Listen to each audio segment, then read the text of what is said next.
Hola, en esta oportunidad voy a explicarles sobre la dinámica de los ecosistemas, sucesiones y fluctuaciones. Un ecosistema es el conjunto formado por el medio físico, biotopo, donde se encuentran los factores abióticos como la temperatura, humedad, tipo del suelo y salinidad. Por los organismos que viven en el biocenosis o comunidad se encuentran los factores abióticos, el cual dentro de ellos están los niveles tróficos como por ejemplo los productores, consumidores y descomponedores, y por las relaciones que se establecen entre todos sus componentes y el medio en el que viven. Relaciones tróficas. Los seres vivos mantienen diferentes vínculos de acuerdo a su nutrición, posicionándose como productores, consumidores o descomponedores. Ejemplo: en el mar, el fitoplancton sirve de alimento a los crustáceos krill, que son comidos por peces pequeños. Son depredados por peces mayores como la sardina, que sirven de alimento a depredadores como la barracuda. Estas al morir son descompuestas por cangrejos y otros crustáceos. Otro ejemplo: los conejos son depredadores por los pupas, zorros y de mediano tamaño. Al morir sirven de alimento para las aves carroñeras como los gallinazos zamuros.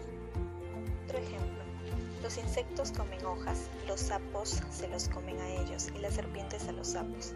Y por último, puede a dichas serpientes devorar otras de mayor tamaño.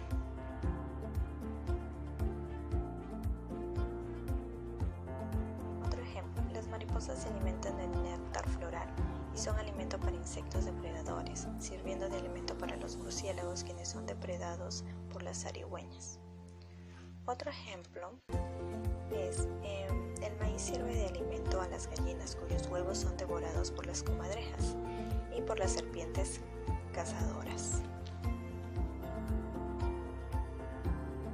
Otro ejemplo: la corteza de los árboles sirve de alimento de hongos, que son alimento de roedores como ardillas, que son presa de las aves rapiñas como el búho.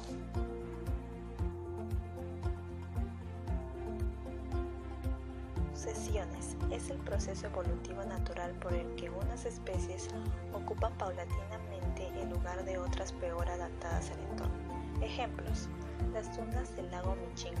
Tras finalizar la última glaciación, dejaron al descubierto grandes dunas. Con el paso de los años han ido sucediendo las especies vegetales.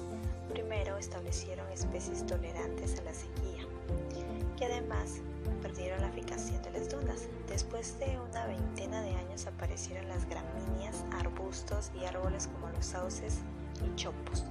Tras otros 50 o 100 años comenzaron a crecer rápidamente los pinares, que finalmente se reemplazaron por los robledales. Formatación de un lago oligotrófico con poca cantidad de nutrientes comienza a incrementar los nutrientes y proliferar las algas. Si los nutrientes aumentan, aparecen plantas acuáticas flotantes. La muerte y descomposición de los organismos hacen que se acumulen restos en el fondo del lago. De esa forma, el agua empieza a transformarse en una ciénaga.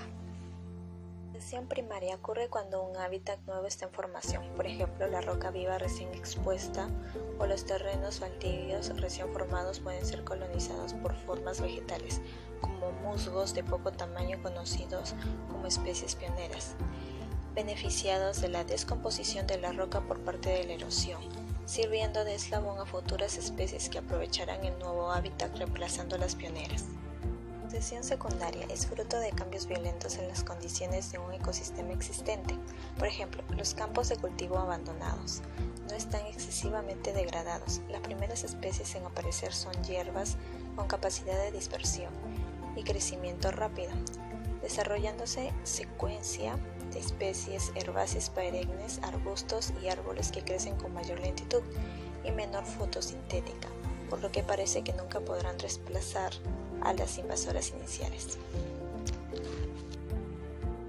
La sucesión regresiva son las que llevan en sentido contrario al clímax, es decir, hacia etapas inmaduras del ecosistema, a causa de un incendio forestal sin regeneramiento. Paso a la desertificación, por ejemplo, un campo de cultivo abandonado, un bosque después de un incendio. Sucesión ecológica es proceso natural de organización de un mismo hábitat que impulsa la vida hacia el cambio y la adaptación. que forma parte de las dinámicas de los ecosistemas. Por ejemplo, terrenos cubiertos por extravasación y flujo de lava, rocas expuestas por el retroceso de los glaciares, islas volcánicas o dunas de arena.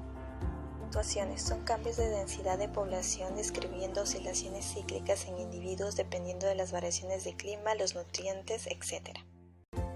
Fluctuaciones estacionales. Poblaciones de individuos que tienen estaciones de cría limitada. Por ejemplo, las poblaciones de pulgones que aumentan en primavera decreciendo luego el resto del año. También se presentan especies de dispersión migratoria, aves y peces. Fluctuaciones cíclicas se produce cada cierto periodo de tiempo, por ejemplo las poblaciones de trucha, ciclo 4 años o algunos insectos que constituyen plagas forestales. Factores irregulares. Ejemplos: malas hierbas, algas, mareas, rojos, plagas. Factores regulares. Depredación, abunda la presa para resistencia del depredador. Competencia, exclusión de una de las especies. Gracias.